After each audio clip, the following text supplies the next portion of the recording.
ನೀನು ಕ್ಷಮಿಸೆನ್ನುವುದಕ್ಕೆ ಕಾರಣ ಇದು ಅಂತ ನಾನು ಕ್ಷಮಿಸೆನ್ನುವುದಕ್ಕೊಂದು ಕಾರಣ. ಏನದು ಹೇಳ್ತೀಯ? ಒಡವರೇ ನೀಂತ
ಸಂತೋಷದಿಂದ ನೀವು ಕುಣಿದಾಡ್ತಾ ಇದ್ದೀರಿ. ಎಲ್ಲಿಯಾದ್ರೂ ನಿನ್ನ ಮನಸ್ಸಿನಲ್ಲಿ ಇರಿಸಿಕೊಂಡು ನೀನೇ ನನ್ನ ಸತಿಯಾಗಿ ಬರ್ತಿ ಅನ್ನುವಂತ ತೀರ್ಮಾನದಲ್ಲಿ ನಾನು ಅರಮನೆಯನ್ನ ಸೇರಿದ್ದೆ ಹೌದು ಅಂತಾದ್ರೆ ಆಗ ನೀನಿಂತ ಮಾತಾಡಿದ್ರೆ ಸ್ವಾಭಾವಿಕವಾಗಿ ಸಹಜವಾಗಿ ಸಿಟ್ಟು ಬೇಸರವಾಗ್ತಾ ಇತ್ತು. ಅದು ಯಾವ್ದು ಆಗ್ಲಿಲ್ಲ. ಯಾಕೆ? ವಾಹ್ ವಾಹ್, ನೀನಂತ ಕೋಮಲೆ, ನಿನ್ನಂತವಳ ಮಾತನ್ನು ಕೇಳಿದಾಗ ಎಲ್ಲಿಲ್ಲದ ಸಮಾಧಾನ ಸಂತೋಷ ನನ್ನ ಪಾಲಿಗೆ. ಹೌದಾ? ಸತ್ಯ ಹೇಳ, ಏನು ಅಪರಿಚಿತ ಹೆಣ್ಣಾದ್ರೂ ಸಹ ಈ ಹೊತ್ತಿನಲ್ಲಿ ನನ್ನ ಎದುರಿಗೆ ನೀನು ನನಗೆ ಒಂಜಾತಿ ಸಂತೋಷ ಇದ್ದ ಹಾಗೆ. ಸಂತೋಷ? ನೀನೇ ಸಂತೋಷ, ಅನುಮಾನವೇ ಇಲ್ಲ. ಕಾರಣ ಏನು? ನನ್ನ ಮನಸ್ಸಿನಲ್ಲಿ ಹುಟ್ಟಿರ್ತಕ್ಕಂಥ ಮದುವೆ ಎನ್ನುವಂತಹ ದುಃಖವನ್ನು ಹೋಗಲಾಡಿಸುವ ಅಗ್ನಿ ನೀನಾದ ಪರಿಣಾಮವಾಗಿ ಬಹಳ ಸಂತೋಷವನ್ನು ಪಟ್ಟೆ. ಅಣ್ಣನ ಮಾತಿಗೆ ಕಟ್ಟು ಬಿದ್ದು ಇಲ್ಲಿವರೆಗಾಗಿ ಬಂದವನು ಹೇಗಾದ್ರೂ ಮಾಡಿ ಮದುವೆಯನ್ನು ತಪ್ಪಿಸಬೇಕೆನ್ನುವಂತ ಪ್ರಯತ್ನದಲ್ಲಿ ನಾನಿದ್ದೆ. ಸರಿಯಾದಂತ ಸಂದರ್ಭವೋ ಅವಕಾಶವೋ ಸನ್ನಿವೇಶವೋ ನನಗೆ ದೊರಕಲಿಲ್ಲ. ಏನು ಮಾಡ್ಲಿ ಎನ್ನುವ ಹಾಗೆ ಗೊಂದಲದ ಗೂಡಾಗಿರುವ ಸಂದರ್ಭ ನೀನಾಗಿಯೇ ಬಂದು ಈ ಮದುವೆಯನ್ನು ತಪ್ಪಿಸು ಅಂತ ಹೇಳ್ತಿಯಲ್ಲ. ನಿನ್ನ ಮಾತು ಹೇಗಾಯ್ತು ಗೊತ್ತಾ? ಹೇಗಾಯ್ತು? ವೈದ್ಯ ಹೇಳಿದ್ದು ಹಾಲು ಅನ್ನ, ರೋಗಿ ಬಯಸಿದ್ದು ಹಾಲು ಅನ್ನ. ಅಷ್ಟರ ಮಟ್ಟಿಗೆ ಪರಿಣಾಮ ಕೊಟ್ಟದ್ದು. ಹೌದು, ಯೋಚನೆ ಮಾಡಬೇಕಾದದಿಲ್ಲ. ನಾಳೆ ದಿವಸ ತುಂಬಿದಂತ ಸಭೆಯಲ್ಲಿ ಎಲ್ಲವರ ಸಮ್ಮುಖದಲ್ಲಿ ಈ ಮದುವೆ ನನಗೆ ಇಷ್ಟ ಇಲ್ಲ. ಸಾಕು, ನೀವು ಇಷ್ಟು ಹೇಳಿದ್ರೆ ಸಾಕು. ಈ ಮದುವೆ ಇಲ್ಲಿಗೆ ನಿಂತು ಹೋಗ್ತದೆ. ಈ ನಿಮ್ಮ ಸಹಾಯವನ್ನ ನನ್ನ ದೇಹದಲ್ಲಿ ಕೊನೆ ಉಸಿರಿರುವಲ್ಲಿವರೆಗೂ ನಾ ಮರೆಯುವುದಿಲ್ಲ. ಬರ್ತೇನೆ. ಎಲ್ಲ ಮುಗಿಲಿಲ್ಲ, ಈಗಷ್ಟೇ ಪ್ರಾರಂಭ.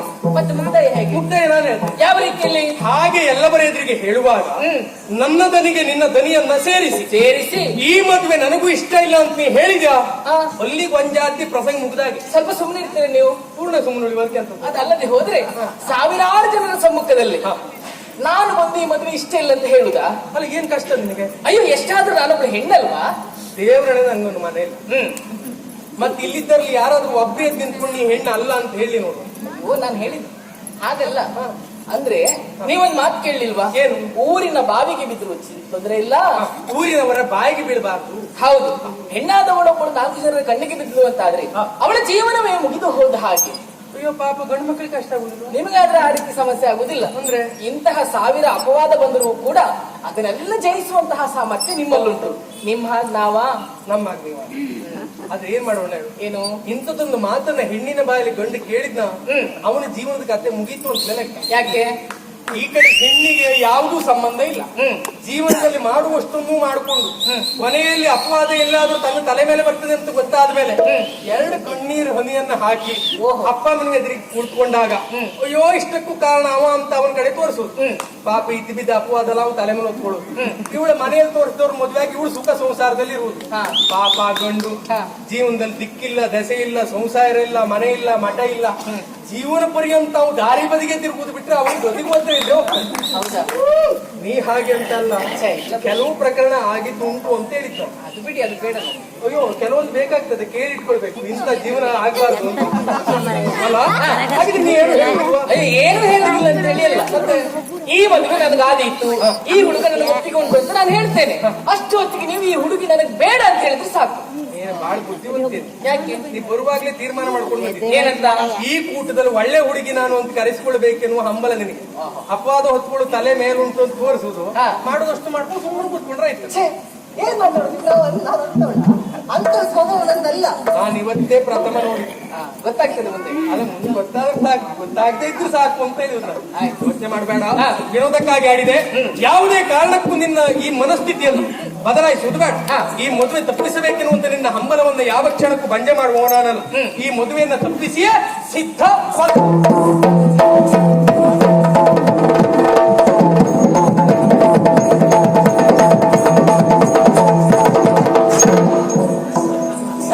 ನೀವು 3 ದಾರಿ ಕೊಡಲು ಹೋಗಿ ಅಲ್ಲಿ ಹೋಗಿ ಗಾಡಿ ಬರುವಾಗ ಹೀಗಂತ ಗಾಡಿ ನಿಲ್ಲಿಸ್ತಾರೆ, ನೋಡಿ ಬಿಡಿ. ಮಾರ್ಗಸೂಚಿ ನಾನು ಮತ್ತೆಂತಲ್ಲ ಹೋಗ್ಬೇಕು ಹೀಗಂದ್ರೆ. ಅದಲ್ಲ, ಮುಂದೆ ಹೋಗಬೇಡ, ಅಲ್ಲೇ ನಿಲ್ಲು ಅಂತ ಹೇಳಿದ್ದು. ಯಾಕೆ? ಯಾವ ಕಡೆ ಹೊಂಟೆಪ್ಪ? ಕೆಲಸ ಉಂಟು ಮರ. ಏನ ಕೆಲಸ? ಎಷ್ಟೊತ್ತಿಗೆ ನೋಡ್ರಿ ಕೆಲಸ ಕೆಲಸ ಕೆಲಸ. ನೀವು ಒಬ್ಬನೇ ಕೆಲಸ ಮಾಡುವ. ಉಳಿದ್ರೆ ನನಗೆ ವಿಷಯ ಅಗತ್ಯ ಇಲ್ಲ. ನನ್ನದು ಹೀಗೆ ಅಂತ ಉಂಟು. ನಾವು ತಗೊಳ್ಳುವ ಸಂಬಳಕ್ಕೆ ಪ್ರಾಮಾಣಿಕವಾಗಿ ಕೆಲಸ ಮಾಡಿದ್ರೆ ತಗೊಳ್ಳುವ ಸಂಬಳ ಪ್ರಾಮಾಣಿಕವಾಗಿ ದಕ್ತದೆ. ಇಲ್ಲದೆ ಇದ್ರೆ ಬೇರೆ ಕಡೆ ಬೇರೆ ರೂಪದಲ್ಲಿ ಹೋಗ್ತಾ ಇರ್ತದೆ. ಅಲ್ಲ, ಪ್ರಾಮಾಣಿಕವಾಗಿ 1 ತಿಂಗಳಿಗೆ 2 ಲಕ್ಷ ದಕ್ತದೆ. ನಿಮ್ಮ ಅಪ್ಪ ಕೊಡ್ತಾರೆ 2 ಲಕ್ಷ. ಅಲ್ಲಲ್ಲ, ಅದಲ್ಲ ಹೇಳಿದ್ದು. ಕೆಲಸ ಮಾಡುದಕ್ಕೆ ನಾನ್ ಕೆಲಸ ಮಾಡುದು. ಹೌದಪ್ಪ, ಬಹಳ ಕೆಲಸ ಮಾಡ್ತೀರಿ ನೀವು. ಸಾಕು, ನಾವು ಬಂದು ಹೋದ್ರೆ ಸಾಕಾಗ್ತದೆ. ನಾನು ಬರುದಿಲ್ಲ. ಇಲ್ಲ, ಇಲ್ಲ, ಇಲ್ಲ. ನೋಡಿ ಕೆಲಸ ಮಾಡಿ ಮಾಡಿ ಮಾಡಿ ಆಯಾಸ ಆಗಿದೆ ಮರೆಯ. ಅದಕ್ಕೆ ನೀನ್ ಅಲ್ಲೊಂದು ಕತೆ ಹೇಳ. ಕತೆ ಹೌದು. ದಾರಿ ಮೇಲೆ ಹೌದು. ಬೇರೆ ಕೆಲಸ ಇಲ್ಲ ನಿಮ್ಗೆ. ಕತೆ ಹೇಳಲಿಕ್ಕೆ ಆಗುದಿಲ್ಲ. ಕತೆ ಆಗುದಿಲ್ಲ. ಹೇಳುದಿಲ್ವಾ? ಹೌದು. ಬೇಡ ಬಿಡು. ಹಾ. ನನ್ ಮನೆ ಬಾಡಿಗೆ ಕೊಡು.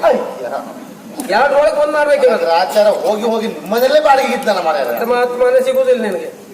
ಆಯ್ತು, ನಾನು ಕತೆ ಹೇಳ್ತೇನೆ, ತೊಂದರೆ ಇಲ್ಲ. ನಾನು ಕತೆ ಹೇಳುವಾಗ ನನ್ನ ಕಥೆಯಲ್ಲಿ ನೀವು ಸಿಕ್ಕಿ ಬಿದ್ರೆ ನಾನು ಹೊಣೆಗಾರ. ಎಂತೆಂತ ಪ್ರಕರಣದಲ್ಲಿ ಸಿಕ್ಕಿ ಬೀಳಲಿಲ್ಲ ನಾನು. ನಿನ್ನ ಕತೆ ಒಳಗೆ ನಾ ಸಿಕ್ಕಿ ಬೀಳುದ ಮಾರ. ನೋಡುವ, ಶುರು ಮಾಡ. ನಾನು ಕತೆ ಹೇಳುವಾಗ ಪಾತ್ರ ಇಟ್ಕೊಂಡೆ ಕತೆ ಹೇಳು. ಬಾರಿ ಒಳ್ಳೇದು. ನನ್ನ ಕತೆ 2 ಪಾತ್ರ ಬರ್ತದೆ. ಸಾಕು. ಒಬ್ಬ ಪೇಟೆಯವ ಮತ್ತೊಬ್ಬ ಹಳ್ಳಿಯವ. ನೀವು ಯಾವ್ದಾಗ್ತೀರಿ? ನನ್ನ ಯೋಗ್ಯತೆಗೆ ನಾನು ಪೇಟೆಯವನೇ. ಸರಿ, ನಾನೇ ಹಳ್ಳಿಯವ. ಶುರು ಮಾಡ್ಲಾ? ಪೇಟೆಯವರಂತ ನೀವು ಬೇಸರ ಕಳೆದಕ್ಕಾಗಿ ಹಳ್ಳಿ ಕಡೆಗೆ ಬಂದ್ರಿ. ಎಲ್ಲ ಕಡೆ ಸುತ್ತಾಟ ಮಾಡಿದ್ರಿ. ಆಯಾಸ ಆಯಿತು. ಆಯಾಸ ಆದ ಹೀಗೆ ನೋಡ್ರಿ, ವಿಶ್ರಾಂತಿ ಪಡಿಬೇಕು ಅಂತ ಮನೆ ಕಂಡಿತ್ತು. ಆ ಮನೆ ಪ್ರವೇಶ ಮಾಡಿದ್ರಿ. ಸರಿ. ಆ ಮನೆ ಬೇರೆ ಯಾರ ಮನೆ ಅಲ್ಲ, ನಮ್ಮ ಮನೆ. ಸರಿ. ನೀವು ನಮ್ಮ ಮನೆಗೆ ಬಂದಾಗ ನಾನು ನಿಮ್ಗೆ ಉಪಚಾರ ಮಾಡಿದೆ. ಯಾವ ರೀತಿಯಲ್ಲಿ? ಅತಿಥಿ ದೇವೋ ಭವ. ನಾನು ಬಂದ್ಮೇಲೆ ಅಷ್ಟು ಮಾಡ್ಲೇಬೇಕು ನೀವು. 4 ದಿವಸ ನಮ್ಮನೇಲಿ ಉಳ್ಕೊಂಡ್ರಿ. ಸರಿ. 4ನೇ ದಿವಸ ನನಗೇನು ಕೆಲಸ ಉಂಟು ಅಂತ ಮನೆ ಹೊರಗಡೆ ಹೋದೆ. ತಿರುಗಿ ಬರುವಾಗ ನಮ್ಮನೇಲಿ ನೀವಿಲ್ಲ.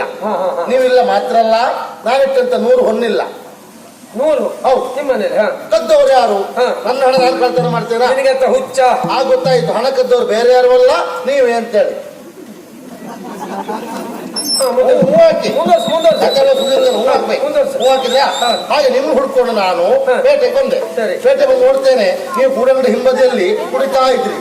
ಎಂತ ಹೊಂಡ ಮತ್ತೆ ಕುಣಿತಾ ಇದ್ರಿ ಅಂತ ಹೇಳಿದ್ರೆ ಗೊಂಡ. ಅದೇ ನಾ ಕೇಳ್ದೆ, ಹಾಗೆ ಹೇಳ್ರಪ್ಪ ನೀವು.